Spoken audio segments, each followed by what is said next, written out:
heureuse de vous retrouver, mesdames et messieurs. Spécial débat reçoit pour vous aujourd'hui le député provincial Mike Moukebaye, député provincial de la ville de Kinshasa, bien sûr. Et avec lui, nous allons décortiquer l'actualité, en tout cas qui fait rage en République démocratique du Congo. Très heureuse d'être avec nous, Mike Moukebaye. Merci Paulette Kimuntu, c'est un plaisir partagé. Merci beaucoup, en tout cas, merci. Nous allons commencer d'abord par l'Assemblée provinciale de Kinshasa avec les dernières images du député provincial Nembalemba qui a été agressé vers Kimbanzeke, si je ne me trompe pas. Si, à la Tchangou. À la Tchangou, j'ai vu que vous avez eu une résolution par rapport à la police. Par rapport à ces policiers, qu'est-ce que vous avez décidé en fait? Est-ce que tu fais partie Oui, je me suis impliqué dans la dynamique. Un député a été injustement arrêté et je ne pouvais qu'à m'impliquer dans la dynamique. Junior Nembalemba, rapporteur de l'Assemblée provinciale, s'était rendu à la Tchangou pour s'enquérir de la situation en ce qui concerne les érosions qui menacent les quartiers. Et sur place, il apprendra que les populations vivent des tracas jour et nuit avec la présence d'une unité appelée Oudjana. Il a voulu en savoir un peu plus. Le lieutenant chef de poste a estimé qu'il pouvait, lui, à sa façon, donner une leçon à l'honorable junior Nembalemba. Il a outrepassé ses droits, ses prérogatives? Non, il l'a arrêté alors qu'il s'était présenté. Il était même accompagné d'une garde policière. Il l'a jeté au cachot. Des instructions ont été données par le général Sylvano Kassongo pour qu'il relâche le rapporteur, l'honorable junior Nembalemba. Il a refusé d'obtempérer, il n'a pas voulu le relâcher. C'est par la suite, quand deux colonels de la police ont débarqué avec une escouade de policiers, qu'il a dû enfin laisser partir l'honorable junior Nembalemba. C'est inacceptable. D'abord ces comportements-là et ensuite ce que Oudjana fait à nos populations ici dans la ville de Kinshasa. C'est une unité quasiment spéciale de la police, en fait appelée officiellement GEMI, mais baptisée par le commandant kinois Oudjana. Une unité qui a été formée à la veille des élections, des dernières élections, et qui apparemment devait jouer un rôle flou ici, lugubre, mais heureusement Dieu a fait que nous avons connu ces élections, ça qui est beaucoup trop de casse. Et donc cette unité, au jour d'aujourd'hui, ne répond pas du général Sylvano Kassongo, elle reçoit seule les instructions du chef de la police au niveau national à Mouli. Et donc, au jour d'aujourd'hui, il est question pour nous, députés provinciaux de Kinshasa, de nous engager pour aller le plus loin, obtenir que cette unité soit reclassée dans l'armée, parce qu'elle n'a même pas subi des formations en ce qui concerne le maintien d'ordre de ces deux militaires qu'on a habillés en policiers. Donc c'est très très grave. C'est très dangereux ça. Donc l'honorable junior Nembalemba a porté plainte, a saisi donc l'auditorat militaire. Lundi, il devait avoir un procès en flagrance. Grande surprise, quand on demande au colonel Aziza qui avait mis la main sur ces lieutenants-là et ces hommes, il dit que je les ai relâchés, donc il a été complice. Et depuis donc lundi dans l'après-midi ou mardi, si mes souvenirs sont bons, lui-même, le colonel Aziza a été mis aux arrêts et donc il devra répondre. Mais comme je l'ai dit, nous ne nous arrêtons pas là. Pour une fois, nous nous engageons dans cette affaire pour qu'on règle une fois pour toutes cette question de l'unité Oudjana dans la police nationale. Mike Moukebaye, député provincial de la ville de Kinshasa, je sais que vous êtes au courant de certains dossiers. Le dossier du Grand Marché, on en est où aujourd'hui? Le dossier du Grand Marché, ça va vous étonner, je n'en sais pas plus que vous. Wow. Ouais, tout député provincial que je suis. La dernière fois, c'est mon collègue en juin de l'année dernière, en pleine session. Mon collègue élu de Kalamou, Jérémy Kala, a posé la question au président Godin Mpoyi pour lui demander le contrat qui lie la ville de Kinshasa à un quelconque investisseur, à un tiers, sur la construction d'un nouveau marché à la place du marché central que nous avons connu.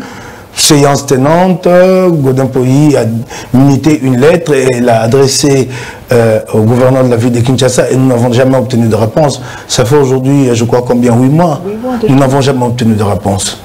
Et il est difficile dans une assemblée qui ne prend pas ces distances avec la ville de pouvoir peser et obtenir des éclaircissements là-dessus. Donc je n'en sais pas grand-chose. Ce que je sais, c'est ce que je vois, comme vous, que la démolition n'est pas encore terminée. On a démoli les piliers, mais ces piliers-là vont sous terre à 3, 4, 5 mètres. Vraiment, il faut aller plus loin. Et c'est là d'ailleurs la tâche la plus complexe. Il faut peut-être dynamiter ces piliers-là. Ce n'est pas encore fait. Et encore un autre obstacle, une autre difficulté que ce projet va rencontrer, si jamais il a lieu un jour, ce projet, s'il est mis en jour, c'est qu'on va construire sur une surface urbanisée. Il est plus facile de construire sur une surface non urbanisée.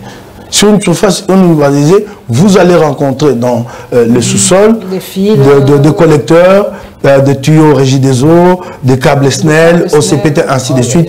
C'est un grand travail. Il faut organiser les contournements de tous ces réseaux-là, de tous ces faisceaux-là, pour acheminer le courant, et ainsi de suite. Il faut organiser ça. C'est très coûteux. Je vais vous donner un exemple. Je suis descendu sur un chantier à Kitambo. Les chantiers devaient coûter au départ, je crois, 400, 500 000 $. Mais pour finir, les chantiers a coûté plus d'1 million. J'ai posé la question. Ils m'ont dit, c'est parce que nous travaillons sur un terrain urbanisé.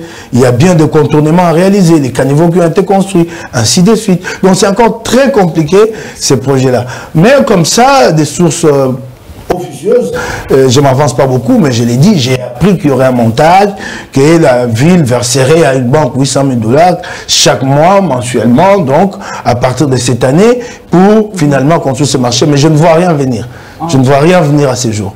Donc je suis très sceptique, très sceptique. De toutes les façons, c'est une affaire qui est menée dans l'opacité totale.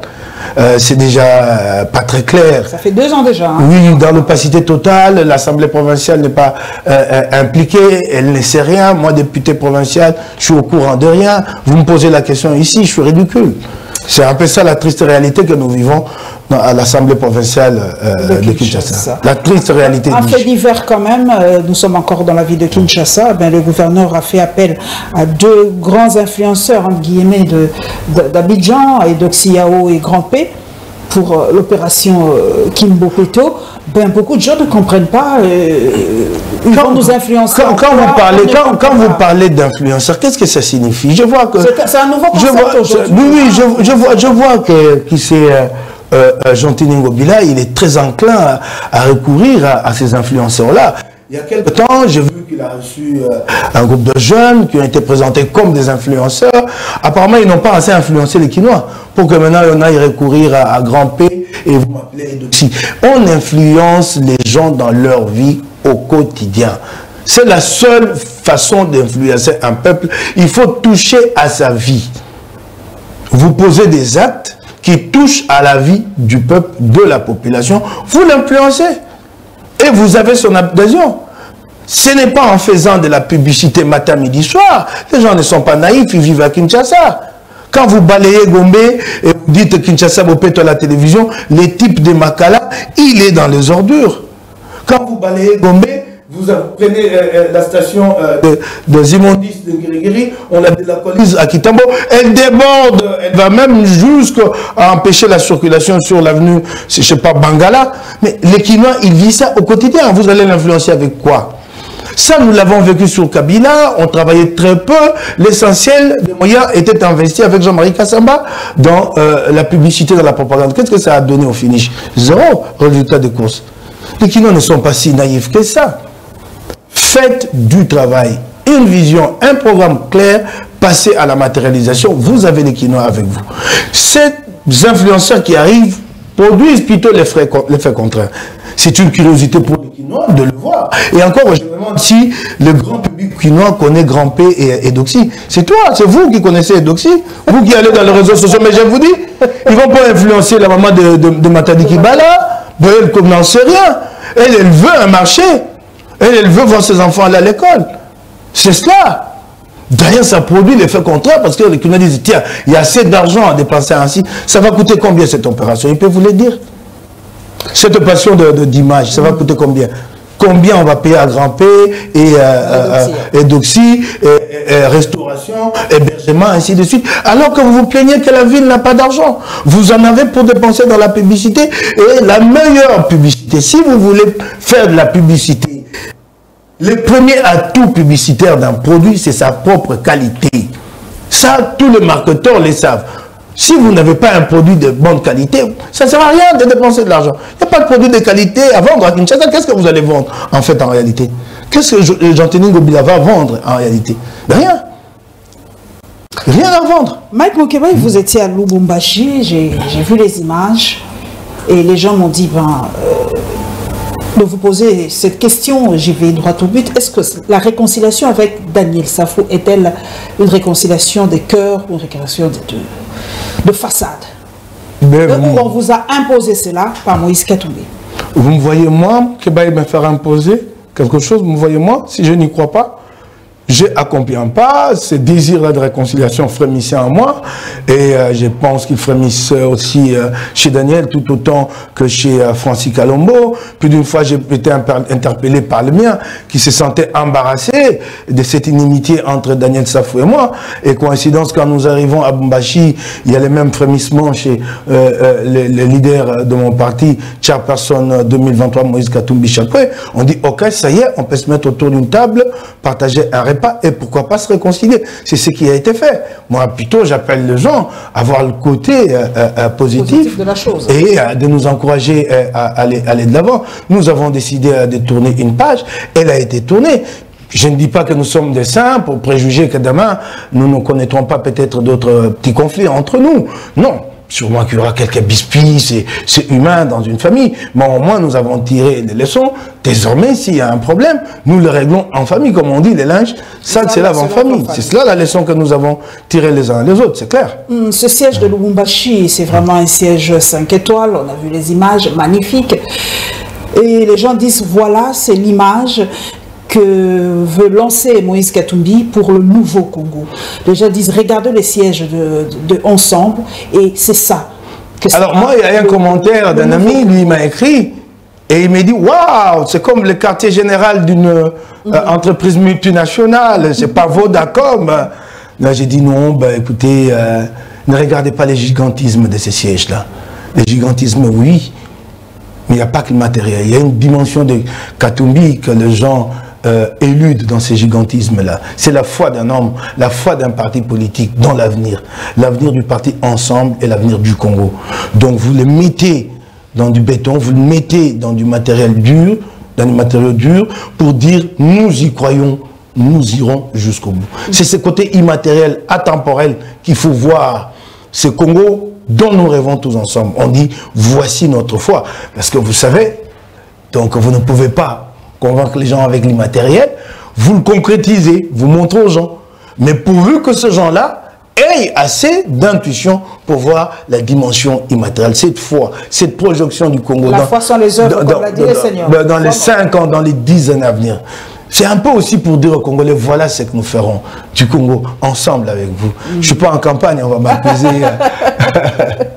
Voilà, donc Moïse Katumbi, je sais qu'il y a une épée de Damoclès sur sa tête. Parce que laquelle, s'il vous plaît? Cette proposition de loi de Tchani n'a jamais été mise dans les oubliettes. On nous dit, on nous souffle dans les oreilles qu'on peut réactiver cela.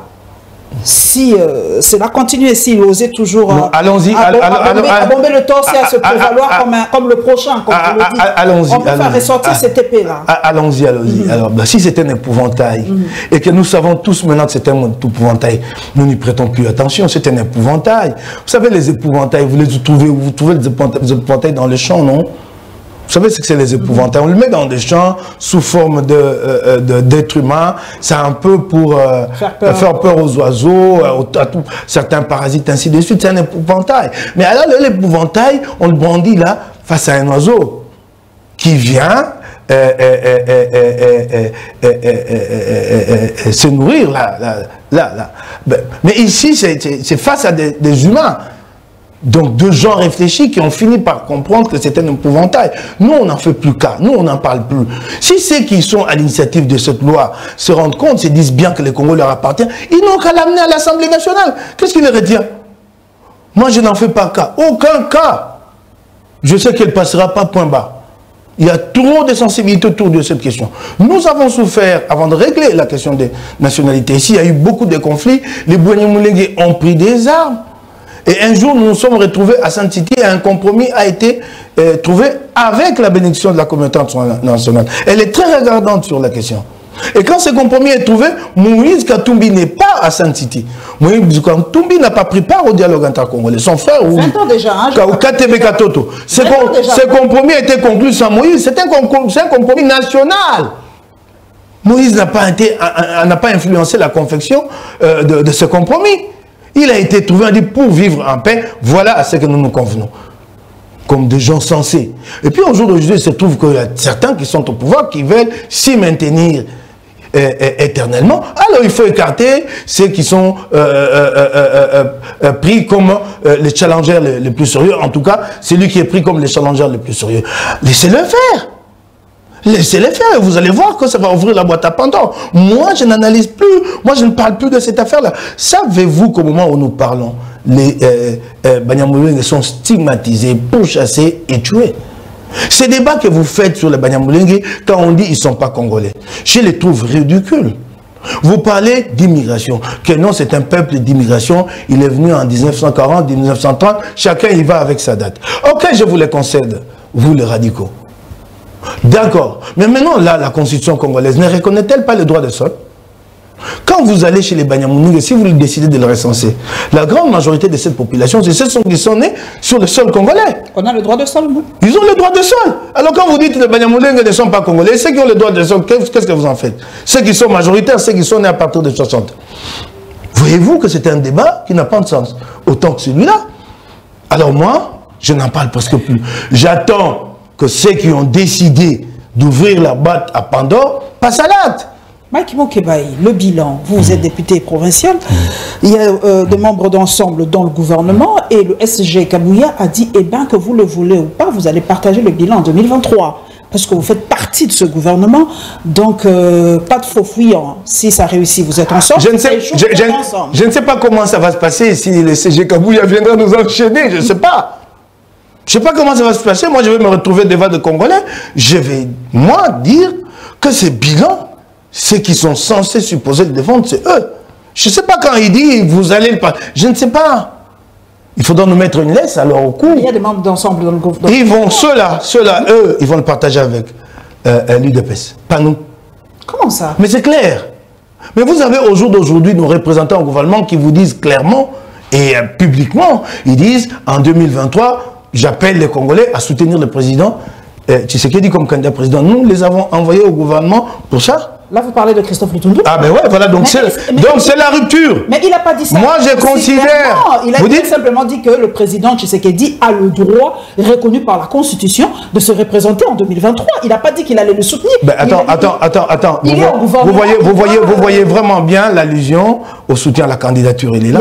Elle est là, cette allusion. Elle est claire.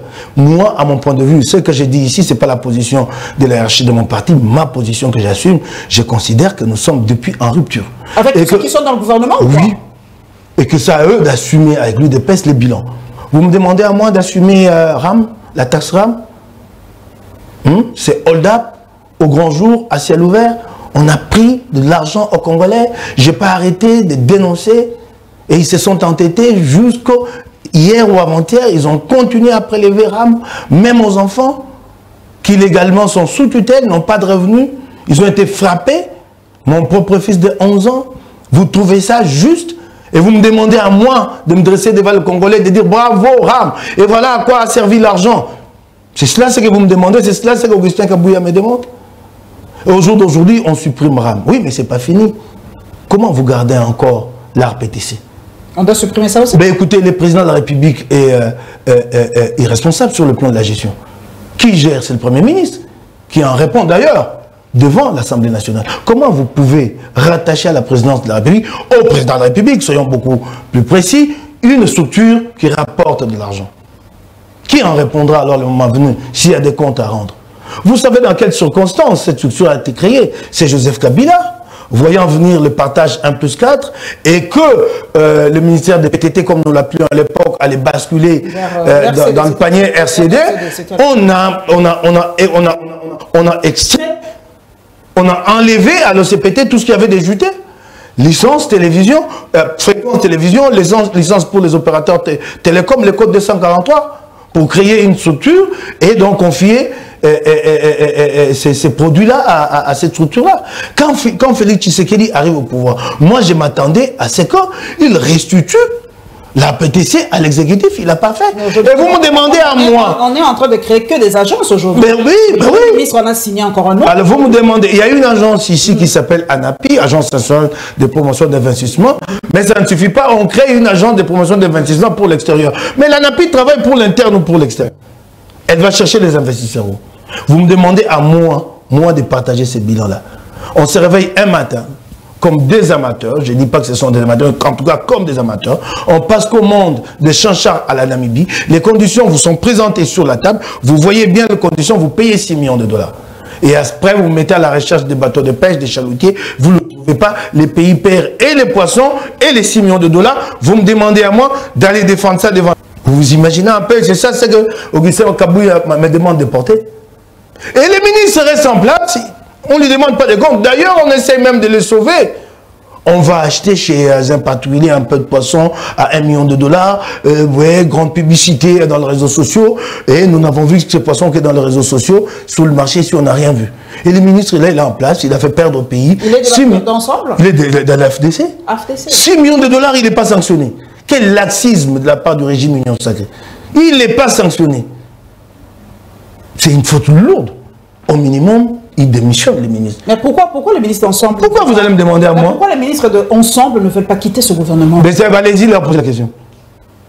Pas à moi. Moi, je sais ce que j'ai fait, j'ai pris position. C'est clair, je l'ai dit en public, j'assume.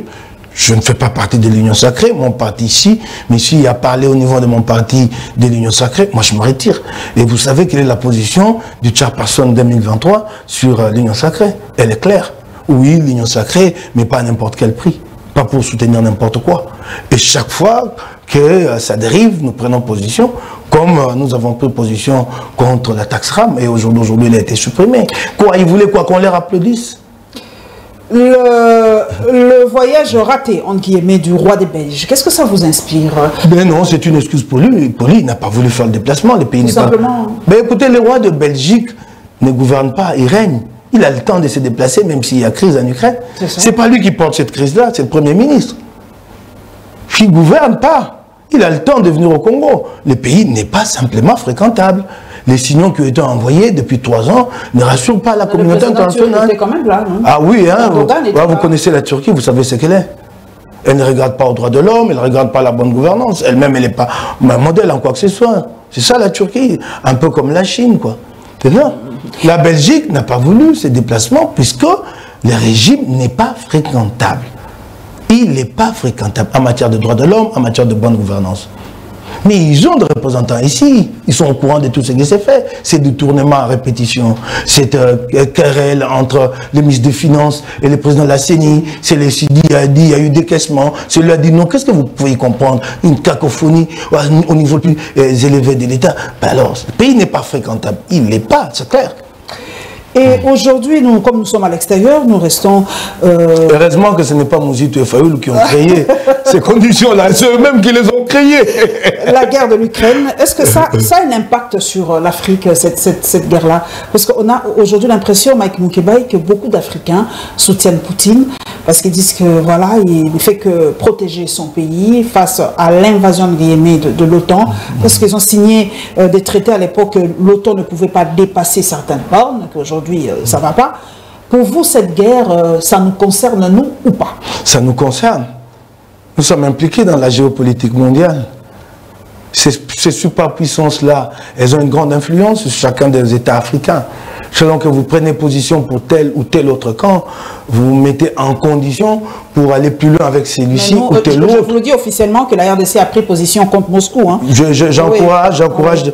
Non seulement que j'encourage le président Félix Tshisekedi, mais je crois que c'est la bonne position.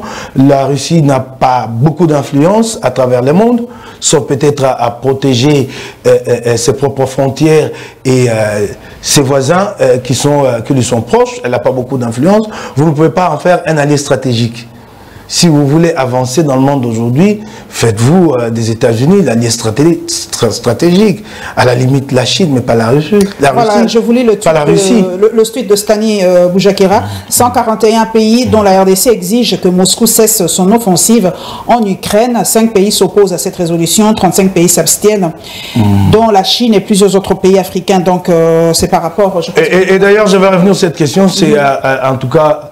chez nous, une faiblesse diplomatique que j'ai toujours remarquée depuis le temps de Kabila. Vous avez les 5 grandes puissances mondiales, vous avez les États-Unis, la Russie, la Chine, la Grande-Bretagne et la France. Pour moi, c'est les 5 qui sont membres permanents du Conseil de sécurité. Nous n'avons jamais pensé chez nous à travailler pour faire de l'un de ces membres permanents du Conseil de sécurité un allié stratégique. Il nous faut avoir un allié stratégique. Mais on avait parmi la France. On verra, non?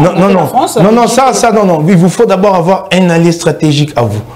À mon point de vue de préférence des États-Unis. La France y a travaillé. Elle a travaillé pour ses rapprochements avec nous sous Chirac. Vous savez que la reconnaissance des 6 millions de morts au Conseil de sécurité, ça a été le fruit des efforts diplomatiques de la France.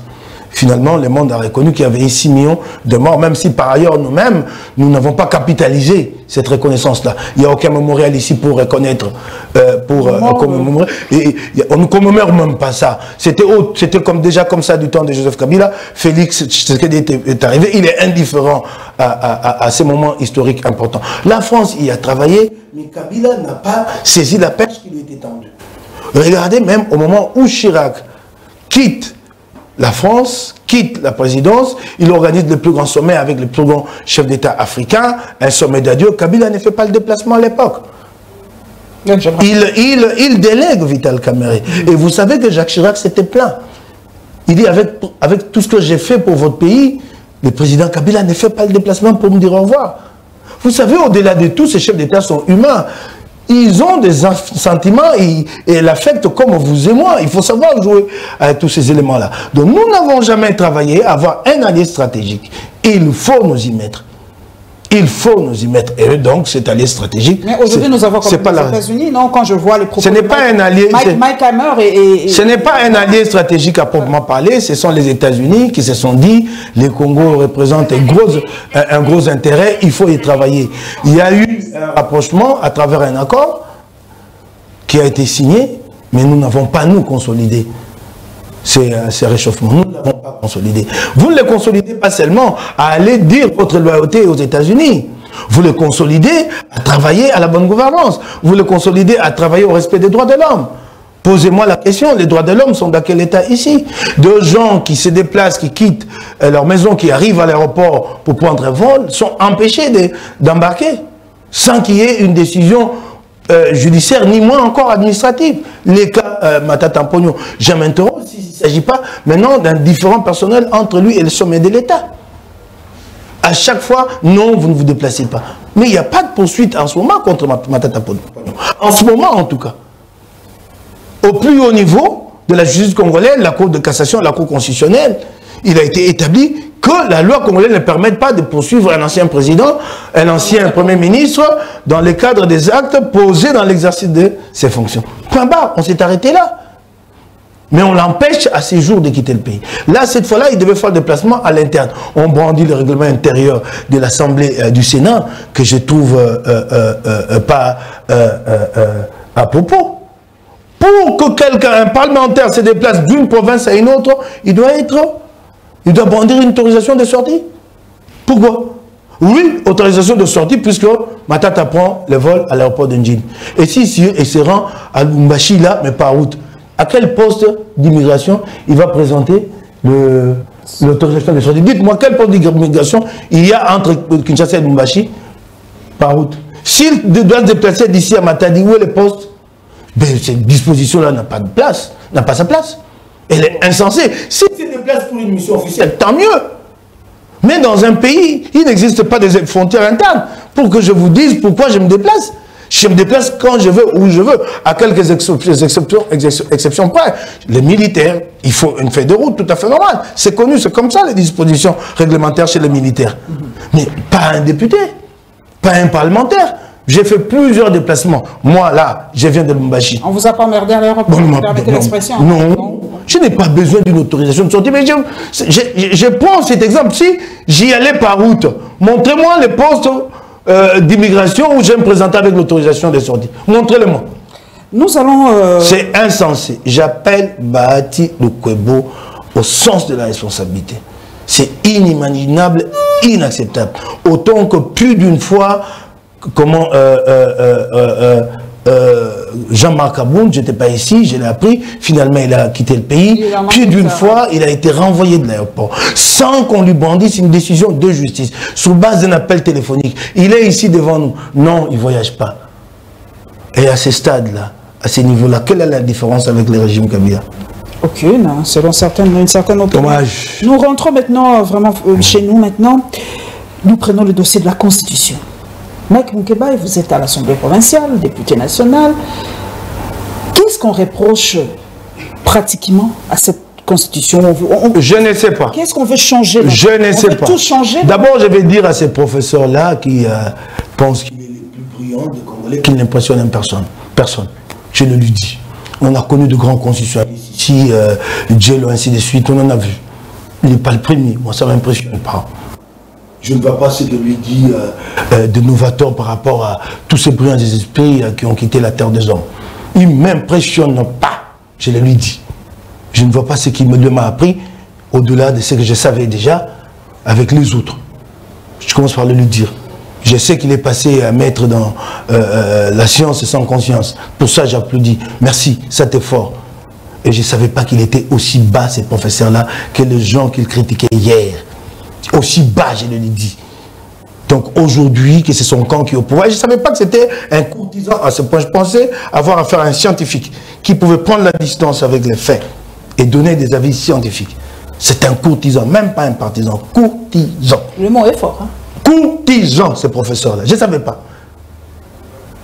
Il a fait de la transhumance, il est allé à l'UNC, un peu partout. Le voilà aujourd'hui, à l'UDPS ou à l'UDPS. Quelle leçon il a nous donné sur le plan moral? Nous avons mené un grand combat ici. Il n'était pas au fond. Il écrivait depuis l'Afrique du Sud la plupart du temps. Moi, je lui ai consacré des pages et des pages dans mon journal pour ce combat. Aujourd'hui, il est en responsabilité quelque part à l'Assemblée nationale et il crache sur tous ce combats. C'est pourquoi je lui dis que ça ne passera pas. Nous avons pris des risques dans ce pays. Nous avons pris des risques. Et nous ne sommes pas prêts à reculer. Ça, j'ai pas les rassurer. Mais qu'est-ce qu'on reproche? Je suis en train d'avancer. Je vous en prie. Il y a eu des manifestations, celles-ci ici, où nos vies ont été exposées. Et même d'autres ont laissé leur âme dans la rue, leur vie dans la rue. Ils sont partis, nous ont quittés. Reçu Moukoni, Thérèse Kapangala. Moi, que vous voyez devant vous, c'est moi qui ai organisé toutes les conférences clandestines pour des annonces de marche du CLC. Je devais réunir clandestinement les membres du CLC qui vivaient cachés, pourchassés par Kabila. J'y allais la peur au ventre, pas pour moi, mais je me demandais si jamais Kabila nous surprenait. Est-ce qu'on n'exposait pas ces gens-là? Les Isidons d'ailleurs, ils peuvent témoigner. Nous avons pris ce risque-là et nous sommes prêts à continuer. Qu'est-ce qu'on reproche à la Constitution? Vraisemblablement, pour se maintenir au pouvoir, les gens pensent qu'il faut mener une commission taillée sur mesure. Ma chère, pour comprendre ce qu'est une Constitution, mais parce que la Constitution, elle est votée par la population, mais parce que la Constitution, elle fait l'objet des débats, il ne faut pas aller dans de grandes facultés des droits. Pour la comprendre ce qu'il y a d'essentiel dans une Constitution. Ma chère, il n'y a aucune constitution au monde, aucune alors, même celle de la Russie, qui donne le plein pouvoir à un individu ou à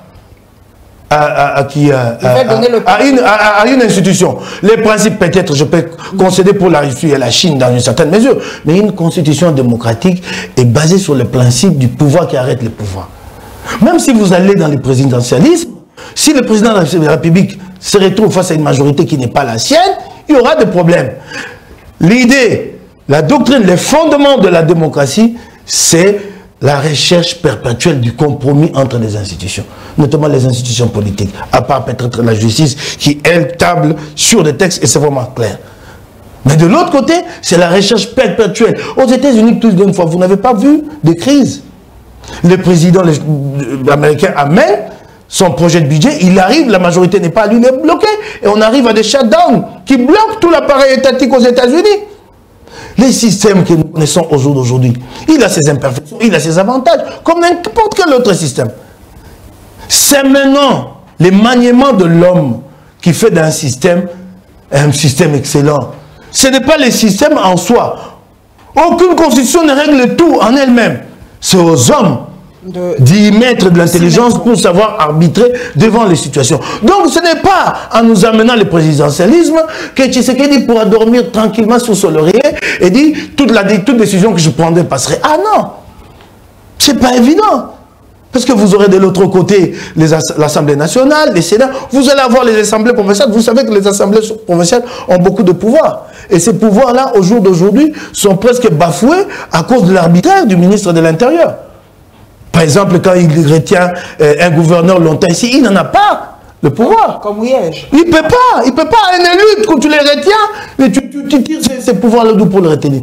Donc, au demain, quand nous avancerons, les assemblées provinciales vont effectivement exercer leur pouvoir. Elles ne seront plus sous le contrôle du pouvoir central. Il y a bien des compétences qui nous sont reconnues. La mandature de 5 à 7 ans, vous en pensez? La mandature de 5 à 7 ans. Bon, je comprends. Il y en a qui sont passés par le pouvoir pour 1 ou 2 ans, qui se sont achetés une petite villa au quartier Beauvant, mais qui pensaient en acheter encore et qui sont très vite partis après 2 ans. Ils veulent revenir. Alors là, maintenant, nous allons vers la fin du mandat. Écoutez, si on pouvait prolonger un peu, parce qu'en fait, la suite, c'est pas de 5 à 7 ans. La suite, c'est-à-dire 5 à 7 ans, c'est une nouvelle constitution. Et donc, Félix repart à 0. Son premier mandat n'est pas considéré. C'est tout ça. 5 ans. 5 ans, c'est pour empêcher que celui qui gouverne ne tombe dans l'usure. 5 ans, c'est pour les mettre au défi de pour rester imaginatif. 7 ans, vous les laissez s'installer dans la routine. La France a refusé. Elle est passée de 7 à 5 ans. À 5 ans. Et nous voulons revenir à 5 ans. À 7 ans. Et j'ai suivi des explications. La première année, le président passe son temps, ceci. Non. Dès le premier jour de son mandat, le président de la République... Non, non. C'est un cas exceptionnel. C'est sa propre majorité. Hein? Okay. C'est lui qui a accepté cette coalition, même si par ailleurs nous l'avons compris et soutenu pour que se débarrasse de Joseph Kabila. C'est lui. En âme et conscience, il a signé la coalition. C'est quand même curieux ici, paradoxal même. Hein? Donc c'est un peu ça. Non, la première, non. Même les élections, quand on dit, vous savez, le président prend le temps, c'est pas le président qui aura des élections, à proprement parler. Le comble, c'est qu'ici, quand quelqu'un arrive au palais de la nation, tout de suite, il concentre tout entre ses mains. C'est pas lui qui les organise. C'est la CENI. Décentraliser, laisser le ministre des Finances décaisser de l'argent à temps. Travailler avec chaque exercice budgétaire pour financer le processus électoral graduellement. Que d'attendre la dernière année pour chercher à tout faire à la fois. C'est ça le problème. Donc, nous sommes sûrs qu'ils ne le feront pas, parce qu'ils ont l'histoire de ces pays en mémoire, surtout l'histoire récente. Mais du moins, nous nous sommes préparés à répondre. Mais pour l'actuelle constitution, Mike Mukebai, qu'est-ce qu'on doit réviser si révision il y a? Je ne le sais pas. Vous le trouvez pas ça? Je ne le sais pas, je ne le sais pas. Cette constitution, je vous le dis, à mon point de vue, elle est assez bien. Double nationalité, rien à dire par rapport à ça? Peut-être double nationalité, mais les circonstances ne le permettent pas. La question est tellement sensible aujourd'hui. Oui, vous voulez ouvrir la double nationalité, vous n'avez même pas encore procédé à l'identification de la population. C'est cela aussi. Ça, c'est des questions d'ordre technique. Je pense qu'il nous faut d'abord procéder. Il faut d'abord qu'on identifie qui est congolais, qui ne l'est pas. Une fois que nous aurons identifié le congolais, on peut alors dire, celui-là, on peut ouvrir la nationalité pour lui. Il répond aux conditions. C'est très compliqué, très sensible, mais plus nous attendons, le temps aussi passe. Alors, il faut trouver le moment. Peut-être qu'il faut y aller avec beaucoup de courage. Et dire, peut-être à la limite de témérité, et dire, nous les faisons, mais à nos risques et périls. C'est une question très sensible aujourd'hui. Vous n'aidez même pas, on n'aide même pas à l'aboutissement de cette question de double nationalité. Au même moment que vous parlez de double nationalité, certains disent, il faut fermer les portes de la nationalité, il faut exclure certains Congolais. C'est paradoxal, un peu ça. Élection à deux tours, ça j'applaudis. Je sais que de l'autre côté on n'en veut pas. qu'on a développé le même réflexe que Kabila pour se maintenir au pouvoir. On préfère un seul tour des élections, comme ça on est sûr que les voix vont s'éparpiller et on peut toujours un peu bourrer les urnes par-ci par-là avec 7% de voix dire si j'ai gagné c'est parce que eux se sont présentés en ordre dispersé. On connaît la chanson, donc c'est un peu ça. Mais l'élection à deux tours, je suis très très favorable. Ça donne plus de légitimité. Plus de légitimité à un président qui est élu à la majorité absolue. C'est cela, l'idée même de la démocratie. Mais j'ai ouï dire aussi, Mike Moukebaye, que ces derniers temps, on vous menace un peu trop. Non, on ne me menace pas trop. Votre vie est en danger aujourd'hui? Je me suis retrouvé en face de 3 journalistes, Peter Tiani, Pero Luara et Élisée Odia. J'ai donné mes avis, mes opinions. Et par la suite, un des 3 journalistes a reçu des menaces par téléphone. Des menaces qui étaient une sorte de mise en garde envers moi, envers les autres invités de cette émission-là.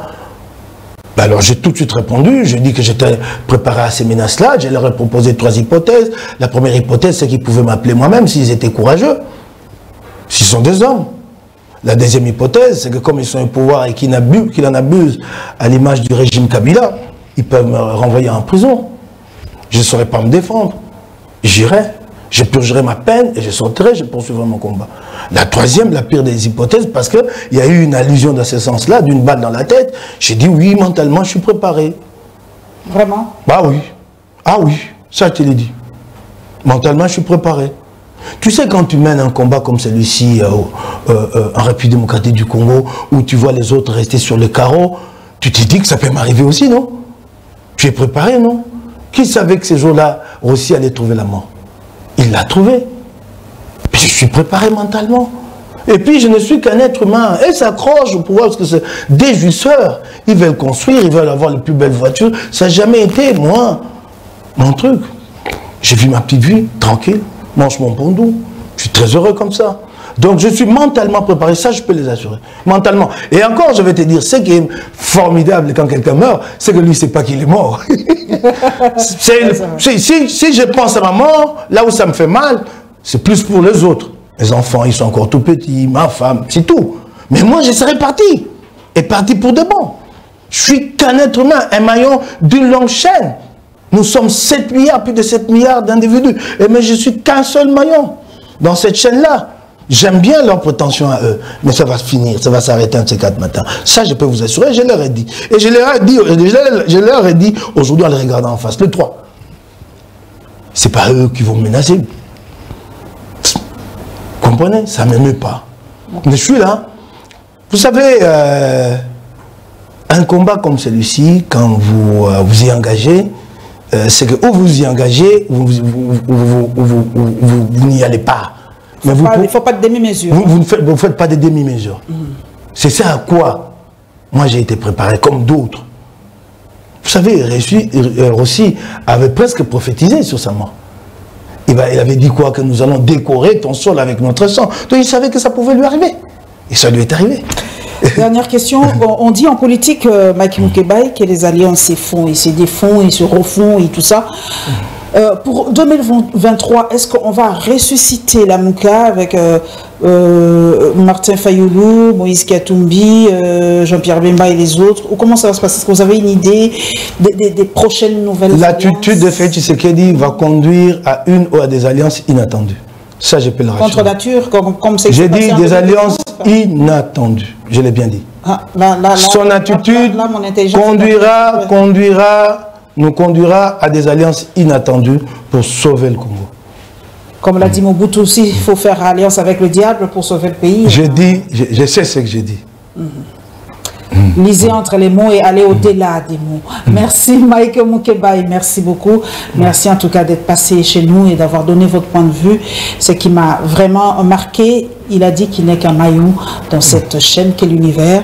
Donc il est prêt à avoir cette balle dans la tête. C'est très fort parce que beaucoup de Congolais n'ont pas peut-être ce courage d'assumer cela. Et nous avons que ça comme pays, la RDC, que chacun soit libre de mettre ses opinions, que chacun soit libre de parler, de s'exprimer. Du choc des idées jaillit la lumière, comme on dit. Et j'espère que, enfin, la République démocratique du Congo brillera de nouveau des mille feux dans les concerts des nations. On se retrouvera très très prochainement. Et un petit rappel, moi j'aime toujours rappeler, hein, il est de ma promotion, hein, 18e promotion. Nos collègues, 18e promotion, pas Ifasik à l'époque, c'était Listi. Hein. Merci beaucoup de ce rappel-là. Voilà, parce que longtemps, beaucoup ont dit que j'étais un imposteur, que je n'étais pas passé par l'Ifasik. Beaucoup, et l'ont même dit sur des plateaux de télévision. Voilà, il est de ma promotion.